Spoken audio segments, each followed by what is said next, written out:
Good day! Welcome to our new subject for this school year 2020 to 2021.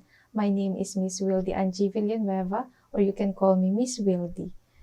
And welcome to Leadership and Management in Different Arts and Fields.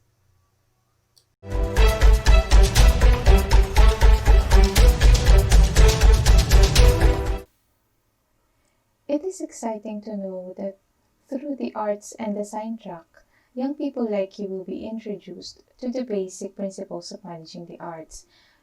These kind of opportunities for arts manager are not plenty, as the need for arts management competencies in the Philippines is needed.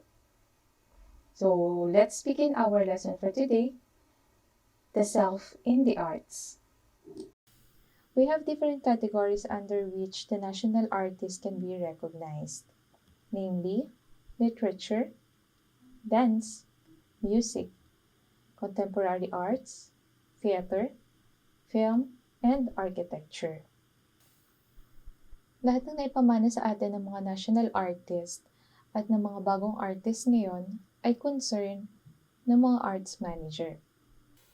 Behind every successful artist or art group, behind every artwork known among many, or behind every art form that has survived for centuries, there are art managers whose vision led to this ascendance. Alamin natin ang iba't ibang definitions at trabaho ng arts manager. Number 1. Arts manager are visionary person. They are vital to the growth and survival of the arts scene.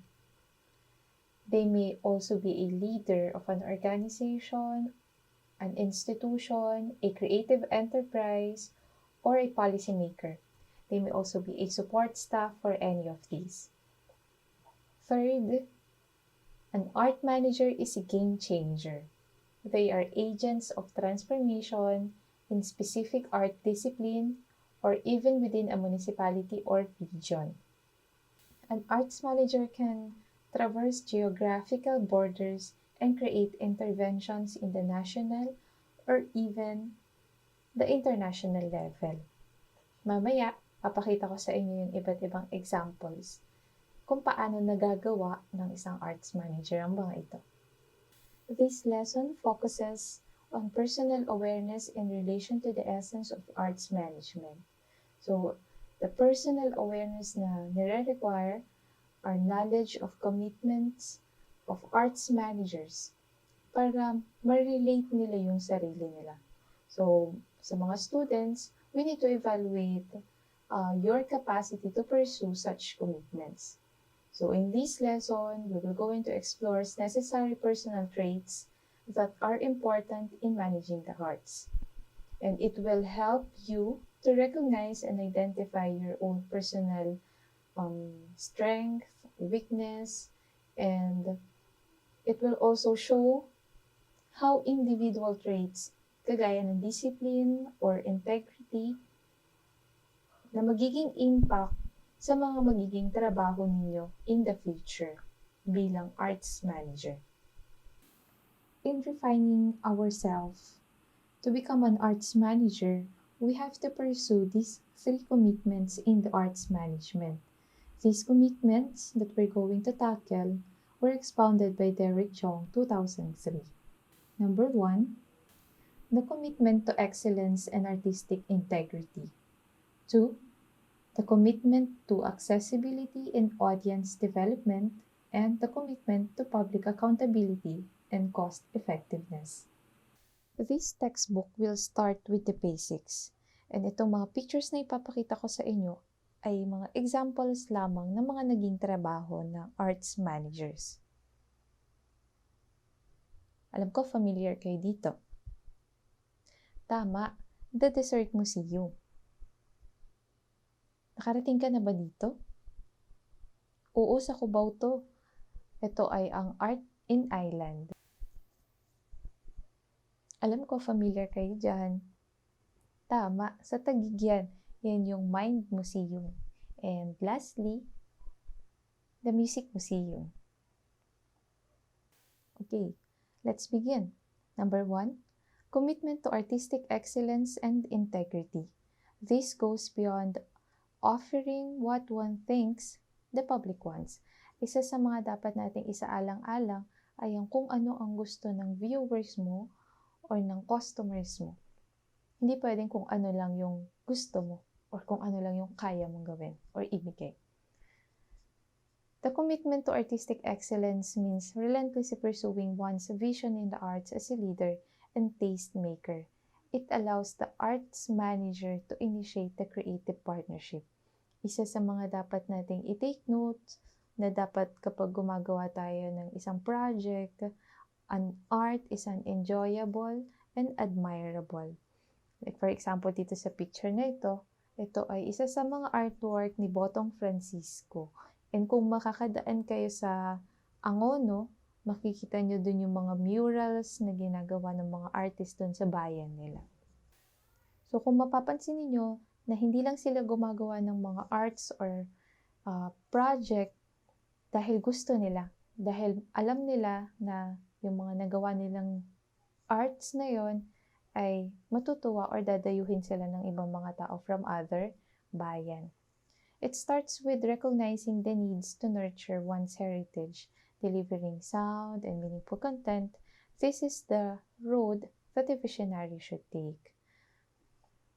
Another example natin, kilala natin ito. Hindi nyo man sila naabutan, si Fernando Po Jr., sila naman ay nakagawa o nakapag-contribute sa ating bayan. Siya ay tinuring bilang National Artist for Film category. Marami ring nagawang magagandang pelikula si Nilo Broca, kaya itinanyag din siyang National Artist for Directing Films. Pangalawa, commitment to bridge artists and public. A commitment to accessibility and our audience development requires upgrading the needed core competence for the creation of the project or program. So, one's oral and written communication skills for reaching out the public must also be improved. Making art accessible and developing audience by reacting out are the acts that bridge artists and public. Marami tayong mga hindi na naabutang magagandang artworks kasi napabayaan na. So, isa sa mga commitment na dapat nating tandaan someday kung kayo ay magiging arts manager ay ang commitment to bridge artists and the public. Sayang, ang gaganda ng mga gawa pero hindi napapakinabangan, hindi na ipapasa sa ibang mga generation. Example ay si Nick Joaquin na itinanyag bilang isang National Artist of the Philippines in Literature. Siya ay historian, novelist, poet, playwright, ano pa ba siya? Essayist, journalist, and yung mga artworks na nagawa niya ay alam ko, ay nasa iba't ibang bansa. Tapos yung iba ay nandito sa Philippines. Ito ay kilalang-kilala natin. Siya ay fashionista and artist din. Alam natin na sino-showcase ni Heart Evangelista ang mga Sorsogon products. And itong artwork naman ito ni Elmer Barlangan ay na-exhibit sa New York City noong 2018. And under siya ng Pinto Art Museum. So, itong mga artists na ito, around 40 artists na nag-exhibit ng kanilang mga artworks from Japan, Manhattan, and that year, ayun yung link, pwede niyong basahin, na sa New York City naman sila. And yung mga beneficiary ng event na yon ay mapupunta sa Asian Cultural Council, and of course, sa Pinto Art Museum. Hindi lang sila magaling sa iba't ibang mga fields nila in the arts. Gayon din, nakakatulong sila sa mga local artists natin dito sa Philippines. So, maliban sa nakikilala sila, nakikilala din ang ating bansang Pilipinas. For the third commitment that we will going to discuss today, we have the commitment to be a steward of the arts. It means an arts managers must also have the willingness to be accountable to the public, use resources efficiently, and regularly upgrade the one's core competencies in order to be better arts manager. For Agueson 2008, cultural entrepreneurs must possess several characteristics like passion, they should have the vision, innovation, the courage to take risks, and willingness to the establish network and leadership. So, isang example ko dito ay si Lea Salonga na maliban sa meron siyang mga ganitong klaseng characteristics, isa din siya sa kinikilala ng ating bansa na leader or nangunguna when it comes sa music industries. Another example ko naman ay si Ildefonso P. Santos or CIP Santos. Ito ay National Artist of the Philippines in Architecture. Ito yung mga examples niya. San Miguel Corporation, kung napapadaan kayo nito sa Ortigas, kikita niyo yung napakagandang parang building garden in one. And isa din sa mga nagawa niya ay ang Tagaytay Highlands Resort. So, familiar na familiar to sa mga nagbabakasyon doon. Kasi napakaganda ng structure and napakaganda ng view doon. This kind of commitment demands enormous discipline for anyone para masabi na ikaw ay art leader. And to become an art or art manager, you should have possessed the passion for the arts. And the arts manager is driven by purpose. Maliban sa kaya niyang gawin, may talent siya, gusto niya, they ensure that excellence in the arts will be upheld or their audience will have access to artists and their creation, and the arts scene will flourish. While knowledge and skills are important, the desire and discipline to commit oneself also play a vital role to one's success in the field of arts management. It means, to become an art manager, kailangan nating masunod yung tatlong commitment na itinuro natin for today.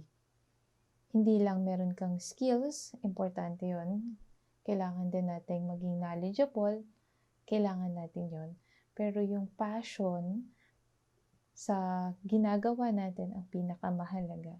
So, yung commitment mo, nevertheless, kung ikaw ay gumastos, mapagod, or mapuyat, hindi yun magiging hadlang kasi mahal mo yung ginagawa mo. Okay, proceed na tayo sa susunod nating activity. Maghanda kayo ng papel, scratch, or pwede nyo gamitin yung cellphone ninyo or yung laptop ninyo. We will going to have the self-assessment for arts manager. Walang tama or maling sagot. Kung ano lang yung unang pumasok sa isip mo or kung gusto mong isagot, yun ay isulat mo. Okay, maaari nyo munang i-pause itong video natin para mas maging komportable kayo sa pag-analyze or pagbabasa ng mga questions. Ito ay 8 questions lamang. Ready na kayo? Okay.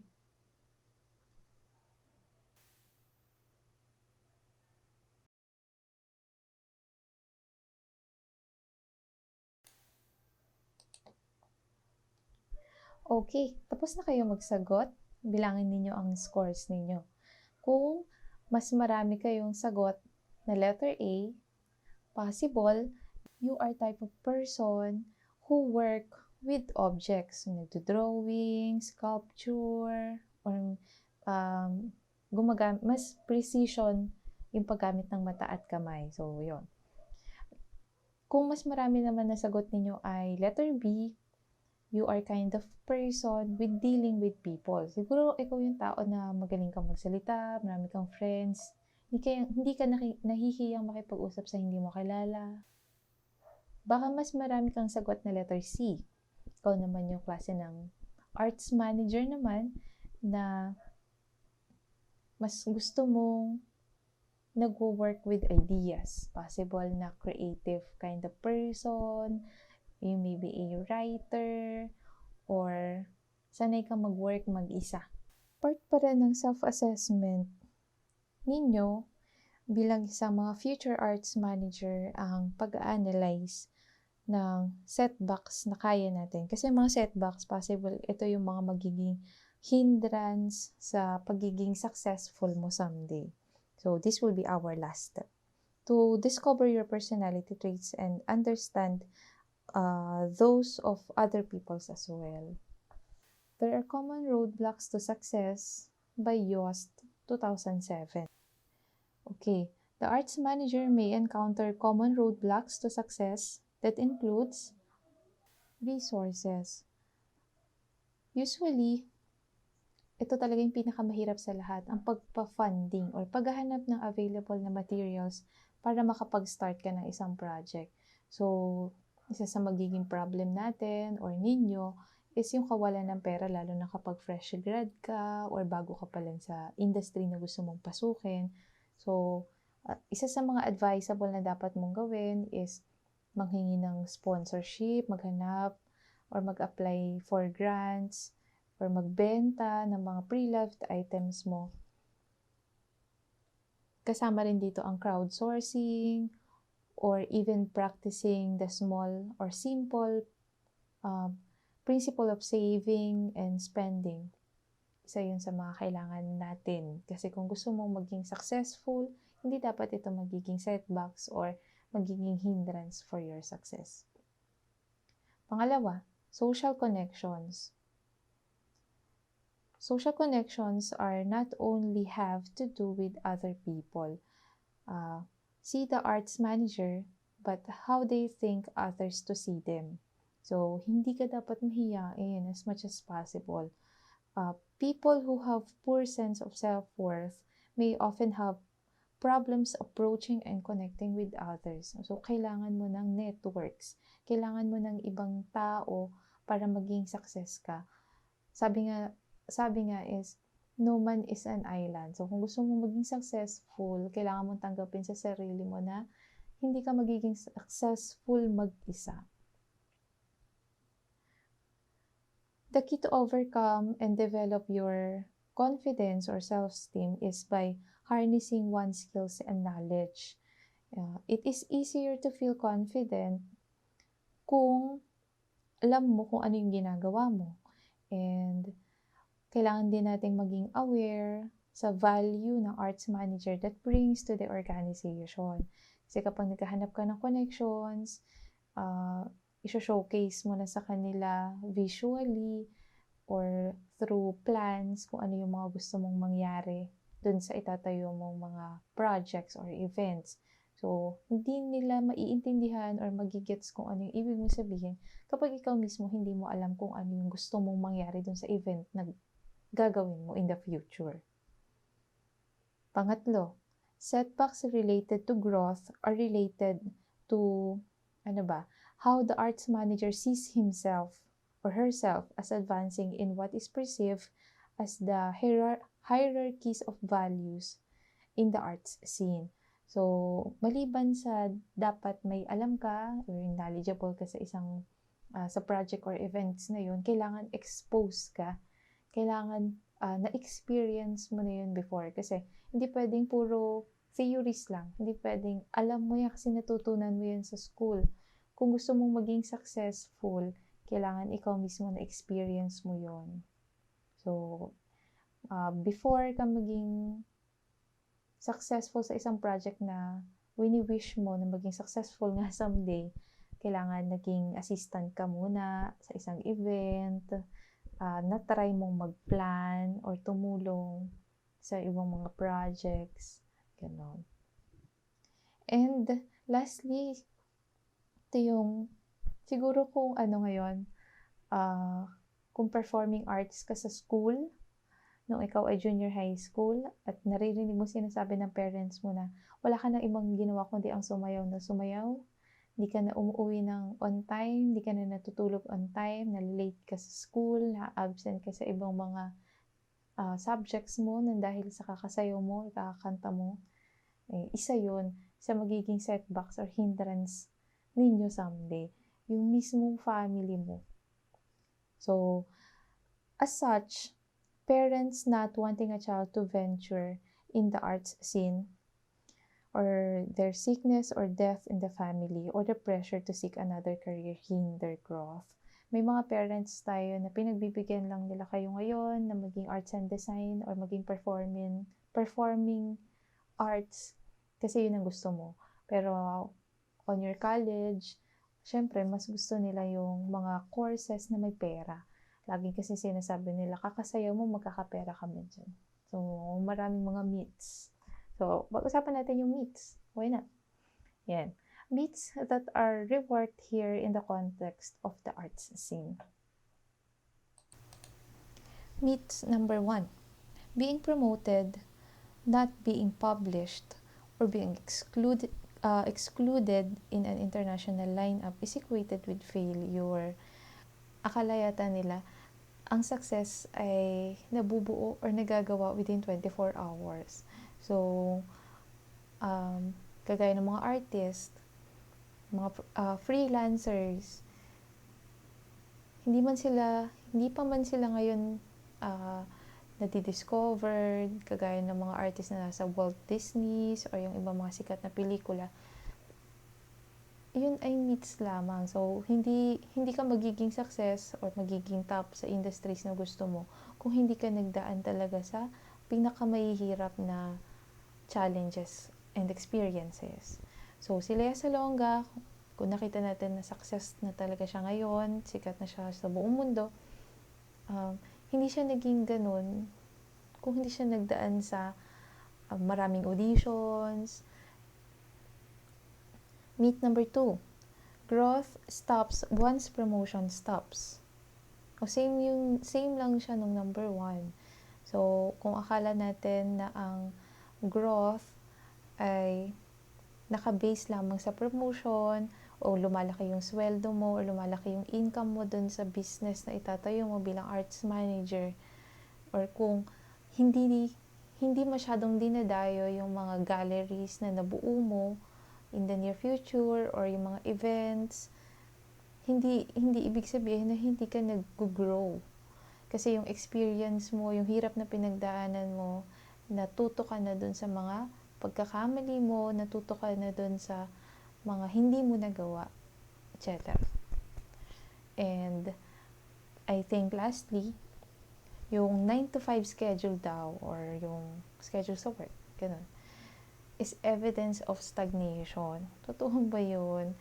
Through working nga, marami nga tayong na-experience. O marami nga tayong natututunan. Hindi lang sa school.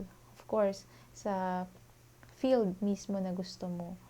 Kung ngayon ay wala kang ginagawa kundi ang mag-painting, mag-drawing, gumawa ng mga artworks na hindi pa masyadong nadidiscover, hindi ka naman agad ngayon sisikat. At least na-practice mo siya.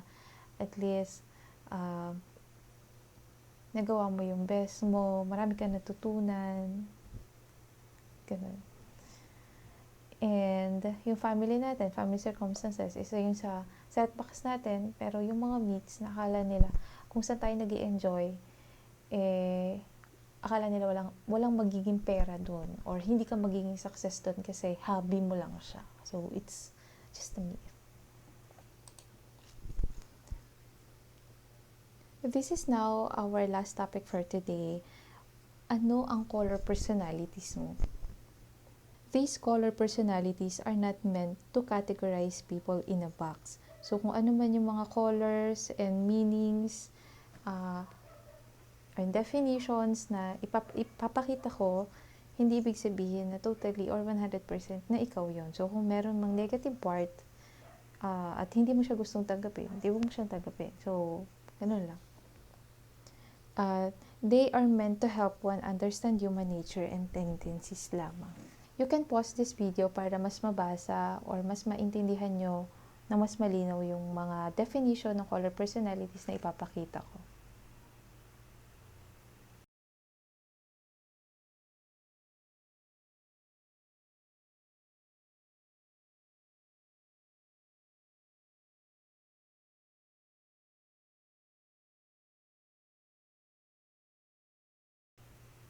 That's the end of our lesson for today. Thank you so much for paying attention. God bless. Goodbye.